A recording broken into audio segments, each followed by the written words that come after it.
guys, in this video I'm gonna show you how to connect your Oceanpayment to Shopify. So to do this is pretty simple. Here in your Shopify store, go to the bottom left corner of your screen and locate settings. So once you have located your settings, it's gonna redirect you to settings. From here, you just want to look at your payments.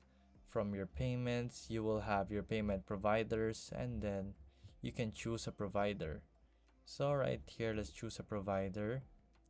So all you have to do is search for Oceanpayment and then here we go. Just select Oceanpayment and then from there install and then you're on your way.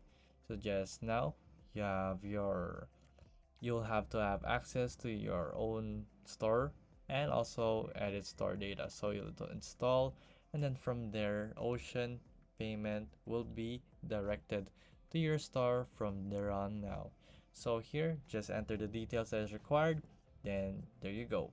It's just that simple. So if this video was helpful, please hit the like button and don't forget to subscribe.